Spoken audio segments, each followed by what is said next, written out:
Julien Portfolio. Alors aujourd'hui, on va faire la DCA du mois de mars 2025.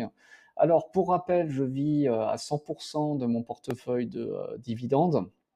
Portefeuille de dividendes d'un montant de 560 000 euros, 2 400 € par mois de dividendes. Je ne bénéficie pas de salaire ni de side business. Je vis à 100% de mon portefeuille. Donc je suis en phase de consommation de Fire, contrairement à la phase de capitalisation de Fire, où vous devez vous concentrer uniquement sur la croissance. Ne reproduisez pas mon portefeuille dans le cadre d'une croissance de portefeuille, puisque c'est un portefeuille de rentier en fait en dividendes.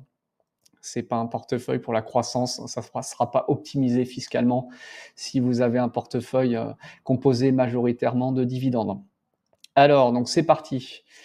Alors au niveau macro, qu'est-ce qu'on a? On a un euro dollar à 1,0826. Donc là, il décroche bien aujourd'hui à moins 0,70. Bon, c'est vrai que par rapport au mois dernier, l'euro a bien remonté. On était à 1,05. Alors pour moi, l'euro a remonté car il y a un projet en fait de réarmement des armées européennes à hauteur de 500 milliards d'euros. Donc de quoi relancer l'économie.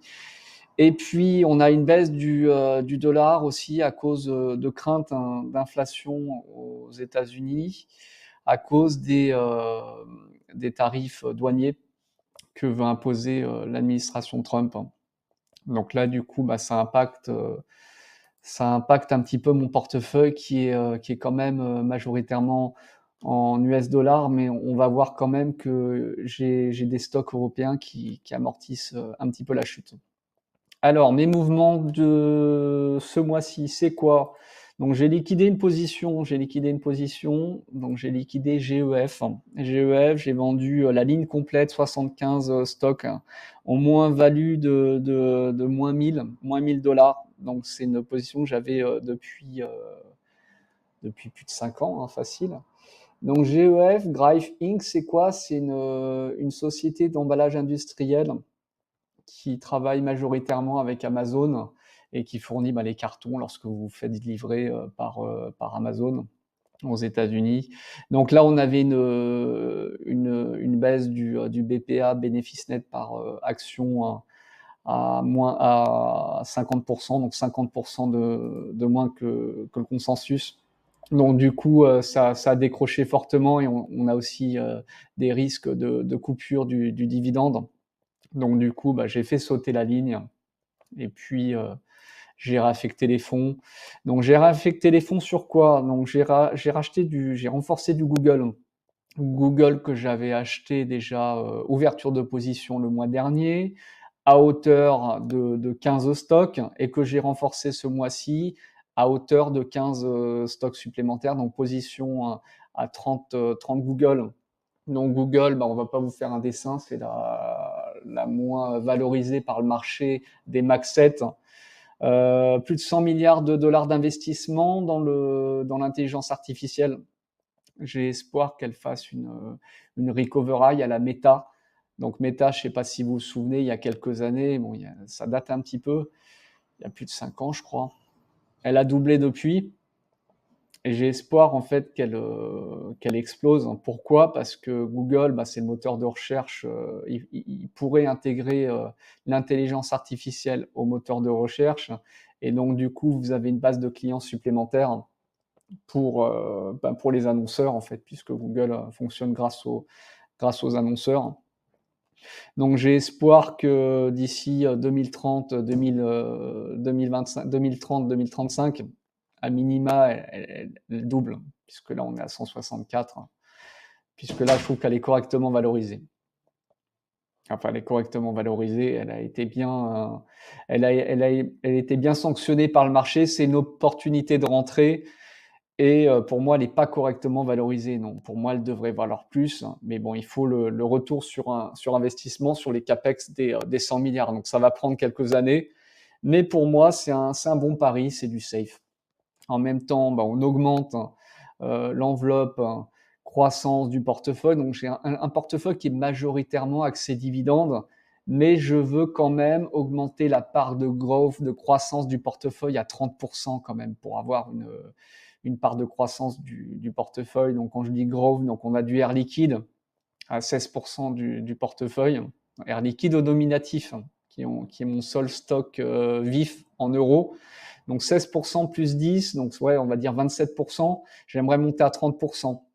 Donc je renforcerai encore régulièrement les stocks de croissance. Donc Alibaba plus 60% year to date. Microsoft, Alphabet, Beidou et Amazon. D'accord?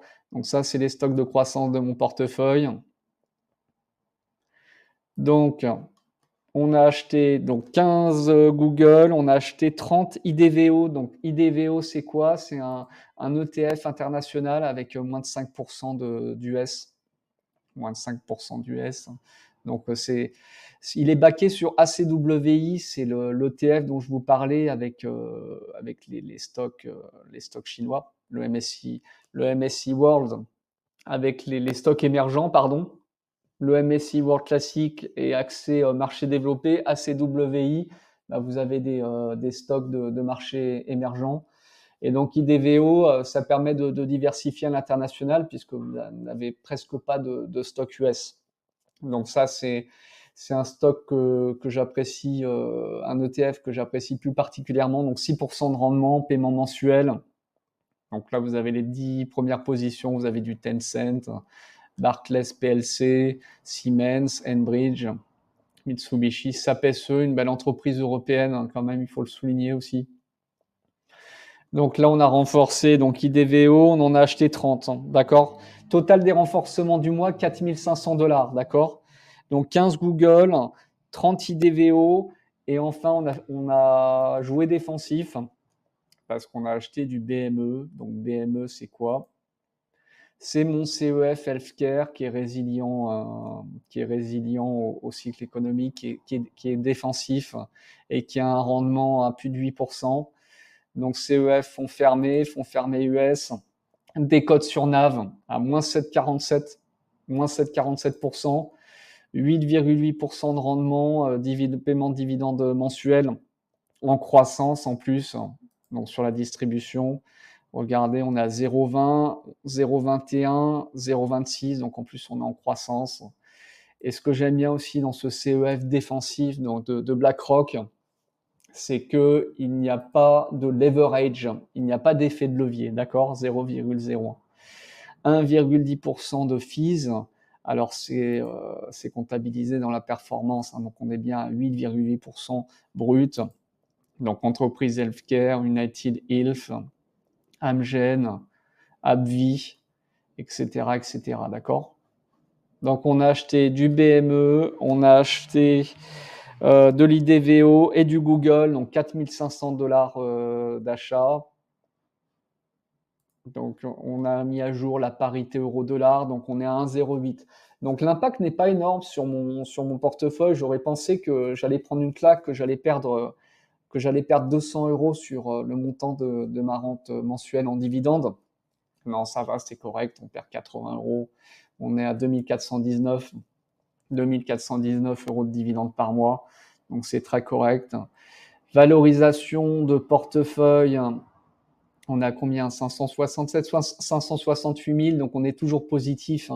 On est toujours positif depuis le début de l'année, malgré le fait que le SP500 a quand même bien dévissé.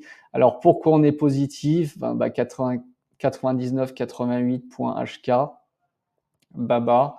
Donc c'est Baba qui me fait la perf et qui me sauve le portefeuille.